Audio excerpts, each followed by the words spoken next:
सर्दी हो ना खांसी हो, एहसान कुरैशी तुझे सर्दी हो ना खांसी हो, तेरा घर स्वर्ग बने और तू स्वर्गवासी हो।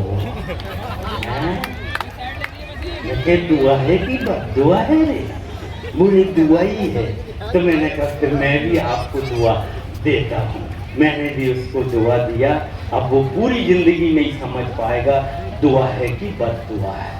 मैंने कहा लल्लन जी लल्लन जी लल्लन जी लल्लन जी, आपको कभी कोई गम ना हो, आपकी आंख कभी नम ना हो, आपको मिले रोज नई नई गर्लफ्रेंड, मगर किसी की भी उम्र 75 से कम ना हो। हाँ मैंने भी निपटा दिया या कॉमेडियन को निपटा, मैं ये आपके यहाँ का हादसा है।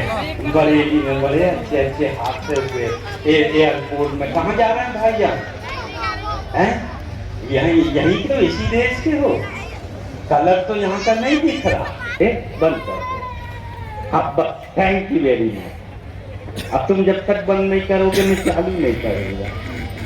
हाँ बस खत्म कर दो। क्या कर रहे वो तो कर ही रहा है रिकॉर्ड, वो ऊपर खड़ा। क्या कर रहे ये ऐसा ऐसा पब्लिक का भी ले लो जो अच्छी इतनी अच्छी पब्लिक। ताली बजाओ भैया सबका, ऐसा ताली बजाता हुआ सीन लो।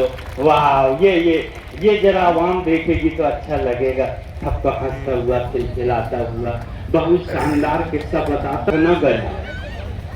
पूरे 3 घंटे लगते हैं मुंबई से पटना। मेरे आगे 3 बच्चे ABC, बहुत अच्छे, इतने शरीफ बच्चे कि एयर होस्टेज आए तो शर्म के मारे छुप जाते थे, और वो चली जाए तो फिर अपनी मम्मी से बोलते थे मम्मा वाटर। फिर उनकी मम्मी बेल दबाए, वो पानी ला के दे, फिर ये पिलाएं। मैंने कहा यार इस दौर में इतने शरीफ बच्चे।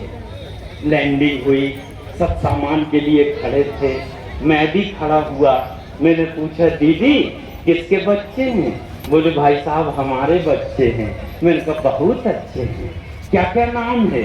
तो बोले ये बड़ा वाला है ना, इसका नाम रमेश, और ये दूसरे का नाम दिनेश, और तीसरे का नाम महेश। मैंने कहा नाम भी बहुत पवित्र है। मैं कहा दीदी इनकी उम्र क्या है? बोले बड़े की 15 साल, दूसरे की 10 और तीसरा 5 साल का है। मैंने कहा बहन जी नाम अच्छे लगे, उम्र अच्छी नहीं लगी। बोले भाई साहब आपको क्या कष्ट है? मैंने कहा देखो ना बहन जी, एक 15 का है, दूसरा 10 का है, तीसरा 5 साल का है। आपने ये 5-5 साल का गैप कैसे मेंटेन किया? अब उनका जवाब सुनिए। वो बोली भाई साहब इसमें हमारा कोई कसूर नहीं है, इन बच्चों के जो पिताजी हैं वो विधायक हैं, एक बार चुनाव जीत कर जाते हैं, 5 साल के बाद ही वापस आते। नहीं अच्छा लगा। एक राम भक्त जोर से चिल्लाया, हे ऊपर वाले कैसे कैसे चमत्कार दिखा रहा है। एक रावण दूसरे रावण को जला रहा। भैया ये कविता वाली थोड़ी खटास वाली है, मगर मैं मिठास वाली सुना रहा। दिखाओ इनको बुरे बुरे गाने सुना के गई। मैं अकेले घर को मैं तो डरा रहा है, हटाया तो टीवी के बाहर पूछ के पूछ रहा है मैं ऐसा क्यों हूँ, मैं ऐसा। मैंने कहा हम क्या बताएं, अपने माँ बाप से पूछ। हाँ कहाँ कमी रह गई, पोलियो की ड्रॉप नहीं पिलाए थे क्या? 5 बूंद पी लेता तो ऐसा नहीं होता। मगर ये गाने